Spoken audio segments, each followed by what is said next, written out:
देवरिया जिले के रुद्रपुर के जमीरा निवासी समाजसेवी प्रताप तिवारी युवा सेना अध्यक्ष आगामी विधानसभा चुनाव 2022 के लिए मैदान में पूरे दमखम के साथ उतर चुके हैं। आपको बताते चले कि प्रताप तिवारी कोरोना काल से ही बाहर से आए हुए सभी प्रवासी मजदूरों के लिए एक देवता से कम नहीं। दिन रात प्रवासी मजदूरों के लिए खड़े रहे। जिस समय सभी लोग अपने घरों में थे, उस समय 24 घंटे लोगों की सेवा में जुटे रहे। गांव गांव जाकर लोगों को मास्क व सैनिटाइजर वितरण करते रहे। जिस समय मास्क की किल्लत होने लगी थी, उस समय ये अपने घर पर ही 8-8 सिलाई मशीन लगवाकर दिन रात मास्क बनवाकर लोगों के बीच जाकर मास्क मुहैया कराते रहे। उनका कहना है कि युवा सेना लगातार लोगों की सेवा में खड़ी रहेगी।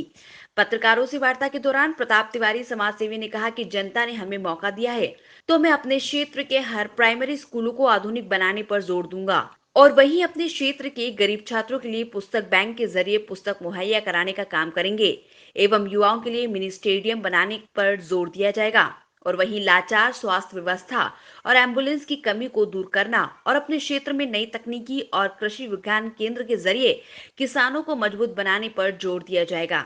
आपको बताना चाहते हैं कि प्रताप तिवारी युवा सेना के अध्यक्ष भी हैं, जिनके साथ कई हजार युवा सदस्य जुड़े हुए हैं। अपना परिचय दें। और मैं प्रताप तिवारी अंकित रुद्रपुर विधानसभा से 2022 की चुनाव की तैयारी पिछले 3 साल से कर रहा हूँ। आप 2022 के चुनाव में किस तरह से तैयारी अपने क्षेत्र में कर रहे हैं, बताएं। तैयारी सर हर तरीके से हम लोग की मजबूत तरीके से चलेगी, क्योंकि जो भी मुद्दे हमारे हैं, मुद्दे सबको चौंका देते हैं, क्योंकि आज तक इस प्रकार से नहीं हमने कभी मुद्दे देखे थे किसी के और ना ही जनता ने कभी देखी है। हमने वही मुद्दे उठाए हैं जो पिछली बार हमने खुद एक जनता रह के और वोट किया है और उसको उस मुद्दे को समझा है, विचार में लाया है कि ये चीज़ हमारे क्षेत्र में होना चाहिए। और सबसे बड़ी बात कि पढ़े लिखे लोगों को राजनीति में आना चाहिए। अगर पढ़े लिखे लोग राजनीति में नहीं आते हैं तो अपने से कम अगर क्वालिफिकेशन के लोगों को अगर उसमें जगह देते हैं, उनको वोट करके आगे बढ़ाते हैं, तो उनसे उम्मीद ना ही करें। ऐसा क्या देखकर आप जो है इस मैदान में कूद पड़े राजनीति में? जैसे कि अभी हम हर हमारी क्षेत्र की बिजली की समस्या को ही अगर ले लिया जाए, जो कि बिजली की समस्या है, सड़क की समस्या है, ये सब मुद्दे नहीं होने चाहिए। ये सब कर्मचारियों की ड्यूटी होनी चाहिए और कर्मचारियों की ड्यूटी को पाबंद कौन करेगा? विधायक, हमारा प्रतिनिधि, हमारा नेता करेगा। ये सोच हमने बना के कि हम लोग उस, जैसे कि अगर मान लीजिए हम ये कहें इस समय कि हर गांव में रोड बनवा देंगे, ये करवा देंगे, तो भाई ये ड्यूटी होनी चाहिए, ये मुद्दा नहीं होना चाहिए हमारे हिसाब से। कहने का अर्थ ये है कि आज जो भी समय चल रहा है, अगर नेताजी लोग अगर हर गांव में घूमते और पूछ के समस्याओं का समाधान करते, तो वो दिक्कत उनको भी महसूस होती जो इस समय जनता भुगत रही है।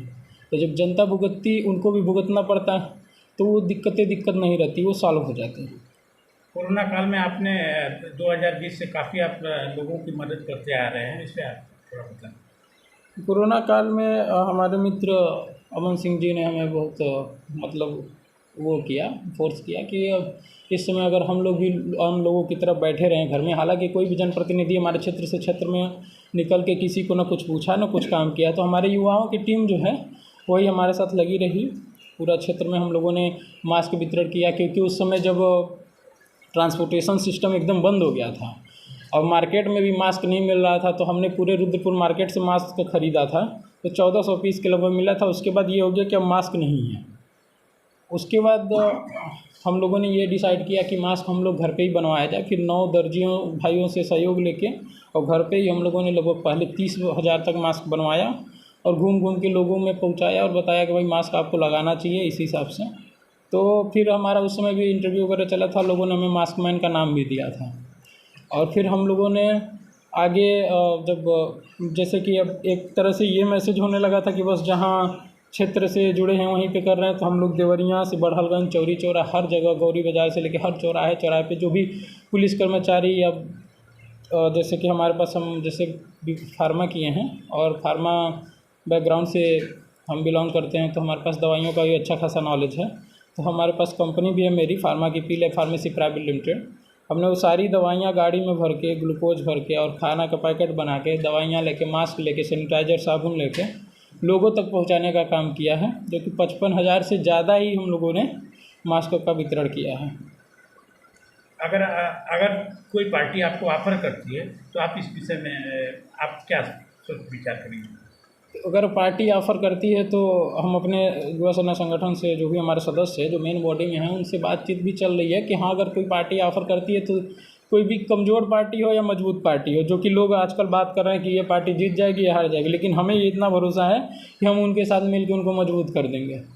हम मिलकर उन्हें जिताने का, उनको एक सीट अपने रुद्रपुर विधानसभा का देने का वादा करते हैं। अपने 336 रुद्रपुर विधानसभा के युवाओं को क्या आप देना चाहते हैं, कैसी सोच देना चाहते हैं और कैसा कार्य देना चाहते हैं, और कैसे उनको रास्ते पर क्या जाना चाहते हैं, क्या संदेश देना चाहते हैं? संदेश यही देंगे कि जो भी हमारा एक और नारा है युवा जोश नई सोच, तो उसके साथ हम लोग मिल के क्षेत्र की हर एक समस्या को काम करेंगे। बस एक छोटी सी बात ये कहना चाहेंगे कि जिस प्रकार आज हम गांव-गांव में घूम के वोट मांगने का काम कर रहे हैं, इसी प्रकार जीतने के बाद हम गांव-गांव में घूम के समस्या पूछ के लोगों का काम करेंगे, हमारी टीम काम आपका करेगी। मिशन है 2022 मुद्दे आपके संघर्ष हमारा, जी, इसका मतलब बता दो सर।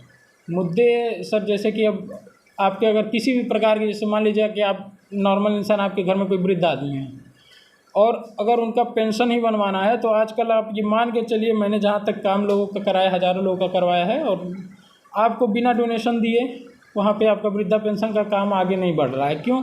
अगर मान लीजिए, मेरे हिसाब से ये होना चाहिए कि जनप्रतिनिधि की ड्यूटी होनी चाहिए कि अगर मान लीजिए ये वहाँ पे कर्मचारी हैं, ये भाई साहब यहाँ जो हमारे बगल में बैठे हैं, और वहाँ पे इनसे अगर यहाँ एक जो नेता हमारे यहाँ क्षेत्र के जो जनता के नेता नायक हैं, उनको पूछना चाहिए कि कर्मचारी से कि आप एक दिन में कितने वृद्धा पेंशन कर देंगे, कितने विधवा पेंशन कर देंगे, या फिर तो वो बताएंगे ना कि एक दिन में सर 20 से 22 वेरीफाई हम करते हैं। तो हमारे कहने का मतलब 20। रोचक और महत्वपूर्ण खबरों को देखने और जानने के लिए आप हमारे चैनल को सब्सक्राइब जरूर करें और बेल आइकन दबाना बिल्कुल भी ना भूलें, क्योंकि एक सब्सक्राइब और बेल आइकन आपको जोड़ेगा हमसे और हम पहुंचाएंगे आप तक रोचक और महत्वपूर्ण खबरें हिंदी 24 न्यूज चैनल के माध्यम से। इसके लिए आप YouTube पर बगैर स्पेस दिए हिंदी 24 न्यूज टाइप करें और बेल आइकन दबाकर चैनल को सब्सक्राइब करें।